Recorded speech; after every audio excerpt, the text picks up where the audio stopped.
मधुरा ऐक ना, बोला की. अगं संक्रांत येते, काय स्पेशल आहे आपल्या बहिणींसाठी? मस्त मऊ तिळगुळाचे लाडू करणार आणि अगदी सोप्या पद्धतीने.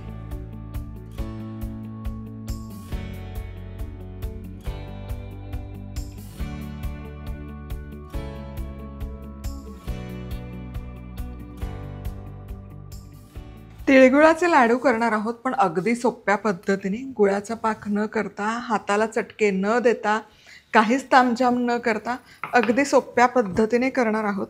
तर अशाच छान छान सोप्या सोप्या रेसिपीसाठी मधुराज रेसिपी मराठीला पटकन सबस्क्राईब करा. तर करायचं काय आपल्याला, सगळ्यात आधी तव्यात इथे पाणी गरम करायला ठेवलं आहे. यामध्ये घालूयात ही जाळी, त्यावर हा कुंडा आणि त्यावर हा 1 कप गूळ. आता गूळ आपल्याला बेसिकली विरघळवून घ्यायचा आहे.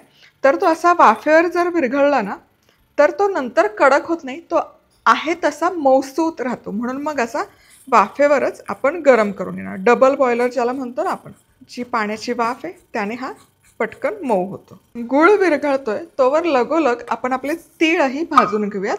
तर 1 कप पांढरे तीळ घ्यायचे. गावरान तीळ आहेत त्यामुळे हवे तसे पांढरे शुभ्र नाही दिसणार, पण अगदी मंद आचेवर एकसारखे खमंग भाजून घ्यायचे.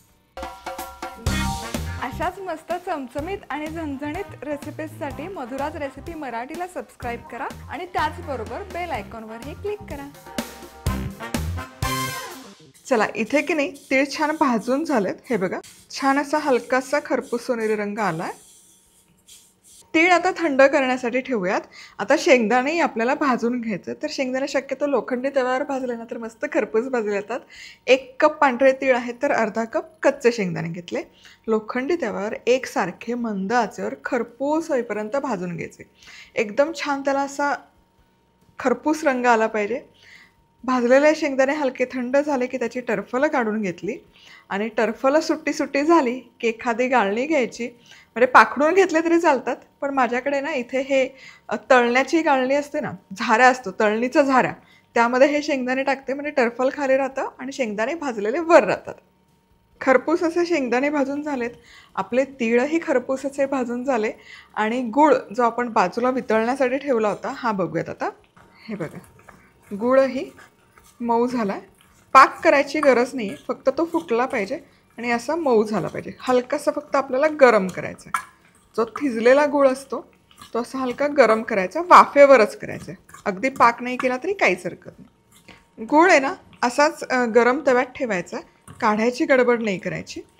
आता पुढे काय करायचं, भाजलेले शेंगदाणे ते आधी मिक्सरमध्ये घालायचं आणि हलकासा त्याचा चुरा करून घ्यायचा.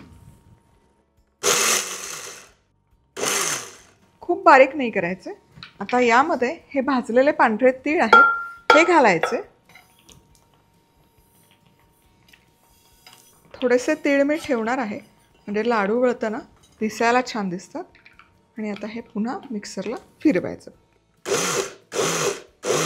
चला, आता हे छान झालं की यामध्ये घालूयात हा गूळ जो आपण हलकासा गरम करून घेतला. 1 कप तीळ, अर्धा कप शेंगदाणे आणि 1 कप गूळ. आणि हेही आता एकसंध करून घ्यायचं. चला, आता गूळ एकजीव झाला. इथे कढई गरम करायला ठेवली आहे. आता हे सगळं मिश्रण कढईत काढून घेऊया. आता हे मिसळत राहायचं अगदी मंद आचेवर. आता अगदी 5 मिनिटं हे गरम करायचं. खूप भाजायची गरज नाही, अगदी 5 मिनिटं. गूळ विरघळायला लागला. हे बघा, हे मिश्रण असं एकसंध व्हायला सुरुवात होते. आता अगदी 1च चमचा पाणी यामध्ये घालायचं. खूप पाणी नाही घालायचं, 1च चमचा, दॅट्स इट. आणि पुन्हा हे एकजीव करायचं म्हणजे याचा छान गोळा तयार होतो.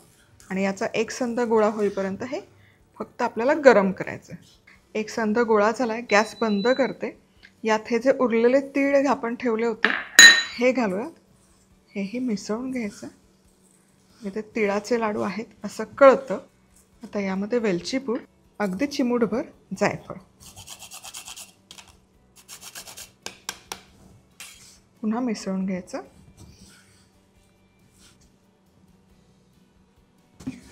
आणि आता हे तयार मिश्रण एका प्लेटमध्ये काढूयात.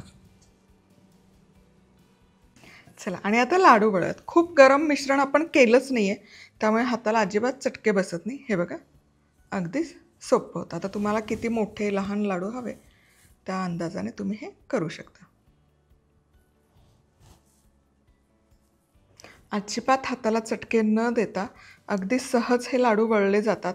पाक करायचं टेन्शन नाही, कारण काय होतं ना, हल्ली गुळाची प्रत इतकी बदलत चालली आहे की पाक करायचा पण कसा करायचा हे सांगायचंही टेन्शन येतं. तर ही अगदी शॉर्टकट मेथड आहे आणि फुलप्रूफ नो फेल रेसिपी आहे. गूळ आपण हलकासा गरम केला, तव्यात न गरम करता त्याला पाण्यावर का गरम केला, गरम पाण्यावर, जेणेकरून तो कडक नको व्हायला, कारण डायरेक्ट हीट लागली तर तो कडक होतो, पण ॲट द सेम टाईम तो हलका मऊ पण झाला पाहिजे. त्यात जो हलकासा कच्चा स्वाद असतो तो निघून गेला पाहिजे. म्हणून आपण ते kind of double boiler method ज्याला म्हणतात तसं आपण पाण्याच्या वाफेवर तापवून घेतला किंवा गरम करून घेतला. पण त्यामुळे लाडूला चव छान लागते आणि वळला जातो पटापट पटापट आणि अजिबात हाताला चटके द्यायची गरज नाही. आणि थंड झाला तरी तो थिजत नाही अजिबात. हा लाडू अगदी मऊसूत राहतो. सो तुम्हाला दाखवते वळल्यावरही एक लाडू फोडून कसा दिसतोय ते.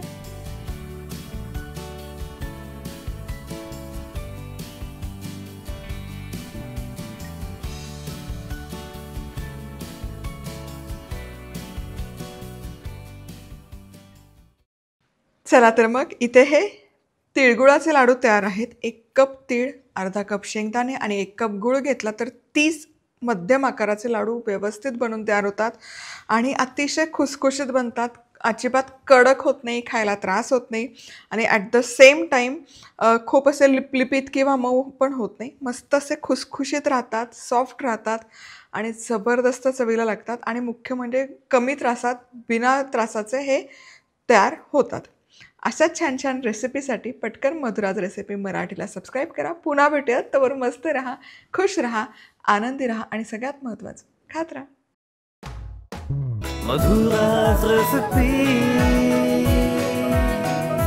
मधुराज रेसिपी, महाराष्ट्राची अस्सल चव.